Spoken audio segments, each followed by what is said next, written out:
आपके आने से इस दुनिया की तकदीर बदल गई। हुजूर अरब में आए तो आपके आने से अरबों की इज्जत बढ़ गई।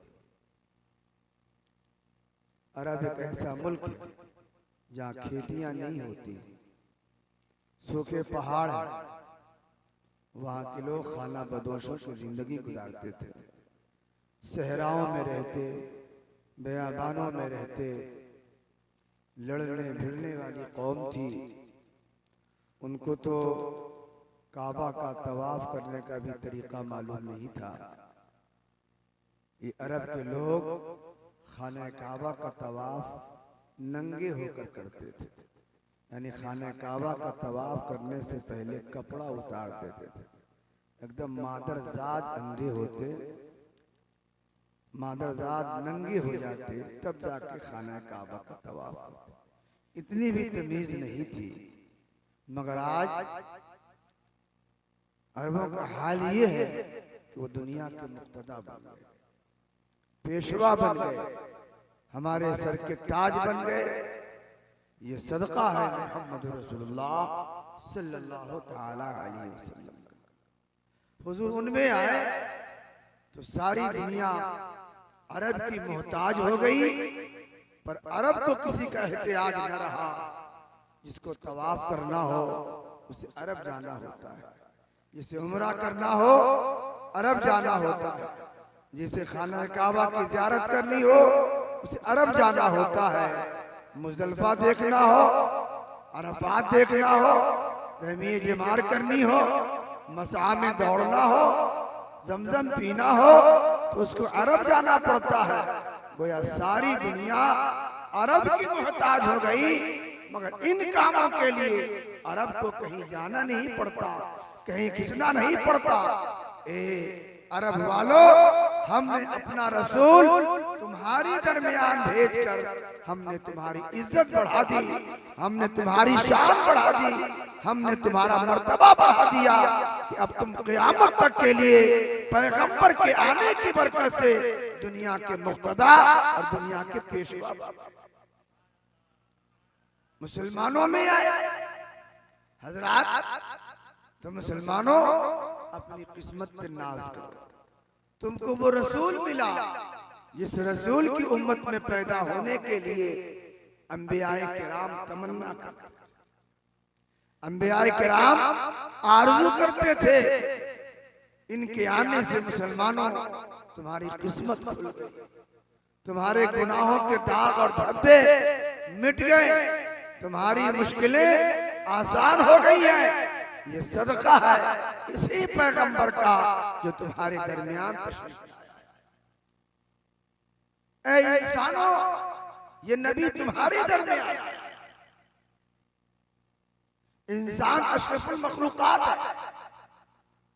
आपने कभी सोचा कि अल्लाह की सारी मखलूकात में सबसे अच्छा इंसान है, सबसे आला, सबसे बेहतर, सबसे बाला ये इंसान है। आखिर ये इंसान सबसे अच्छा क्या अपनी ताकत की बुनियाद पर? नहीं, इंसान अपनी ताकत की बुनियाद पर सबसे अच्छा नहीं। क्या इंसान इबादत की बुनियाद पर अच्छा है? नहीं। फरिश्ते तो अजली मासूम है, तो आखिर न ताकत की बुनियाद पर इंसान अच्छा है, न इबादत की बुनियाद पर इंसान अच्छा है, तो आखिर ये इंसान अच्छा क्यों है? ये अशरफुल मखलूकात क्यों है? तो ये इंसान सारी मखलूकात में सबसे अच्छा इसलिए है कि अल्लाह के रसूल सल्लल्लाहु तआला अलैहि वसल्लम इंसानी बिरादरी में आए हैं। तो इंसानी बिरादरी में आने की वजह से अल्लाह ने इंसान को सारी मखलूकात में सबसे अच्छा बना दिया कि लोगों, मैंने अपना महबूब न जिन्नातों में भेजा न फरिश्तों में भेजा है, हमने अपना महबूब इंसानों तुम्हारी बिरादरी में। तो सरकार के आने से इंसान की इज्जत बढ़े, इसलिए सिर्फ मोमिन नहीं, दुनिया में जो भी इंसानी बिरादरी के हिसाब सकता है। हर इंसान पर मेरे नबी का एहसान है, इस वजह से उस इंसान को जो इज्जत मिली है, बरकत मिली है, रहमत मिली है, शान मिली है, शौकत मिली है, ये सदका है हमारे नबी सल्लल्लाहु तआला अलैहि वसल्लम का कि वो इसी पे फरमाया रसूल को भेजा। ये नहीं फरमाया कि हमने अपना वकील भेजा, जैसा कि बाज़ लोगों का ख्याल है। देखिए अल्लाह ताला ने अपने नबी का जहां भी तारुफ और इंट्रोडक्शन कुरान में कराया तो सब जगह यही फरमाया कि हमने अपना रसूल भेजा, हमने अपना नबी भेजा है। ये नहीं कहा कि हमने अपना वकील भेजा। पैगंबर वकील नहीं होते हैं अल्लाह के, पैगंबर अल्लाह के नबी और अल्लाह के रसूल होते हैं। वो डाकिया की तरह नहीं है कि डाकिया डाक लाता है और डाक दे के चला जाता है। अब डाकिया से कोई मतलब नहीं है। अब खत भेजने वाला जाने, खत लेने वाला जाने, बीच में डाकिया का काम खत्म हो गया। बाज़ अहमकों ने यह समझा कि रसूल डाकिया की तरह होता है कि अल्लाह का पैगाम अल्लाह के बंदों तक पहुंचाता है। नहीं, जिस तरह अल्लाह मकसूद है ऐसे ही अल्लाह के रसूल भी, यानी बंदा को खुदा तक पहुंचना ये मकसूद है, तो बंदा को अपने नबी तक पहुंचना ये भी मकसूद है, क्योंकि इस मकसूद के बगैर खुदा तक पहुंचा नहीं जा सकता है। कायदा बगदादी पढ़े बगैर कुरान नहीं पढ़ा जा सकता है, तो कुरान के पढ़ने में कायदा बगदादी का मोहताज है। जब तक कि अली बाता सा जानेगा नहीं वो अल्हम्दुलिल्लाह पढ़ नहीं पाएगा। ऐसे ही खुदा तक पहुंचने के लिए मुस्तफा की जरूरत है। जब तक कि मुस्तफा को नहीं जानेगा वो खुदा तक। हजरत गिरामी तो रसूल बना के भेजा, वकील बना के नहीं भेजा। जानते रसूल में और वकील में फर्क होता है। वकील वो होता है जो दूसरे का काम अपनी जिम्मेदारी पे करता है।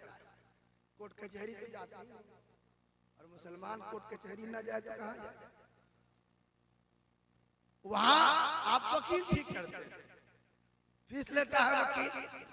अब वकील आपकी तरफ से बहस करता है, मुकदमा लड़ता है, तो वकील अगर केस हार जाए तो मुवक्किल हार जाए, वकील अगर केस जीत जाए तो मुवक्किल जीत जाता है। वकील किसी मामला में ना कहे तो वकील का ना कहना मुवक्किल का ना कहना, हाँ कहे तो उसका हाँ कहना मुवक्किल का हाँ कहना। तो वकील दूसरे का काम करता है अपनी जिम्मेदारी, मगर रसूल वो है जो दूसरे का काम अपनी जिम्मेदारी पर नहीं करता। रसूल वो है जो दूसरे का काम दूसरे ही की जिम्मेदारी पे करता है, यानी खुदा का काम खुदा की जिम्मेदारी। इसीलिए फेंकते मुस्तफा है और अल्लाह फरमाता है वमा रमैता इज़ रमैता वलाकिन अल्लाह रमा। मुस्तफा शब हिजरत तुमने जो कंकड़ियां फेंकी थी वो तुमने नहीं फेंकी थी, तो फेंका रसूलुल्लाह ने। और अल्लाह कहता है कि अल्लाह फेंक रहा है, तो रसूल वो है जो खुदा का काम खुदा की जिम्मेदारी पे करता है। बैअते रिज़वान में अल्लाह के रसूल ने सहाबा से बैअत ली, तो सहाबा का हाथ नीचे, ऊपर में पैगंबर का हाथ, मगर खुदा कहता है यदुल्लाहि फौक ऐदीहिम। मुस्तफा बैअते रिज़वान में सहाबा के हाथ पर तुम्हारा हाथ नहीं था, तुम्हारे खुदा